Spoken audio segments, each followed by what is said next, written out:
የተቀበረው ስጦታ። ከመክሊት ምሳሌ የምንማረው አስደንጋጭ እውነታ። ውድ የቻናላችን ቤተሰቦች እንደምን ቆያችሁ? ዛሬ ከማቴዎስ ወንጌል ምዕራፍ 25 ከቁጥር 14 እስከ 30 የተገኘን ድንቅ የመክሊት ምሳሌን እንማርበታለን። አብራችሁን ቆዩ።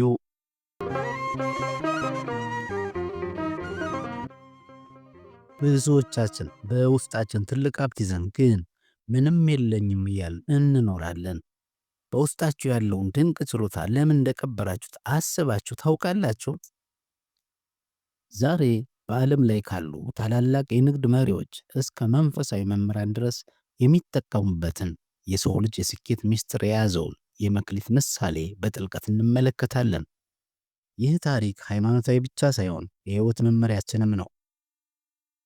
ታሪኩ እንዲህ ይጀምራል።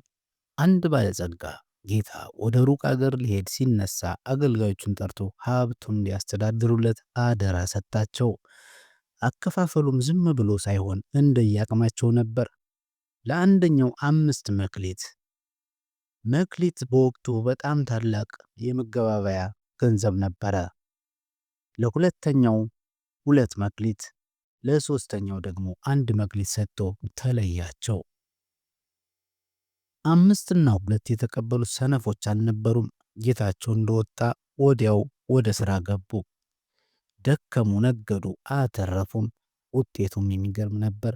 የነበራቸው ሀብት እጥፍ አደረጉት። ያ 1 መክሊት የተቀበለው ግን እንዲህ አሰበ፣ ጌታዬ ቢጠፋብኝ ይቆጣኛል፣ ቢጎድልብኝ ይጣላኛል።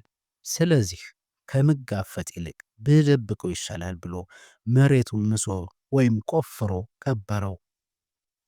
ከብዙ ጊዜ በኋላ መድረሱም አልቀረም። ጌታው ተመለሰ። አገልጋዮችን ምን አተረፋችሁ ብሎ ጠየቃቸው። 5 እና 2 ያተረፉት በኩራት ቀረቡ። ጌታው በጣም ተደስቶ በጥቂቱ ስለታመንክ በብዙ ሾመሃለሁ አላቸው።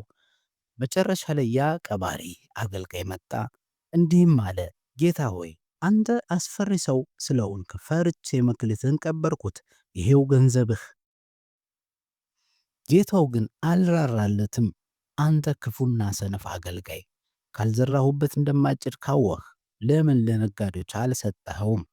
ቢያንስ ወለድ ይገኝበት ነበር አለው። በመጨረሻም መክሊቱ ተቀማ፣ እሱም ተሸንፎ ወደ ጨለማ ተጣለ። ክቡራን አድማጮቻችን፣ ተመልካቾቻችን ከዚህ ታሪክ የምንማረው 3 ትልልቅ ቁም ነገሮች አሉ። እኩልነት በውጤት እንጂ በጅምር አይደለም። ለሁላችንም የተሰጠን አቅም የተለያየ ቢሆንም የሰሩት ሰዎች ያገኙት ሽልማት ግን እኩል የጌታ ደስታ ነው። ፍርሃት ሽባ ያደርጋል።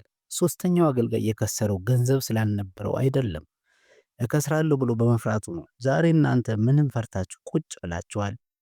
የማይሰራ ስጦታ ይወሰዳል። እግዚአብሔር የሰጠን እውቀት፣ ጉልበትና ጊዜ ካልተጠቀምንበት ቀስ በቀስ እየተነነ ይጠፋል።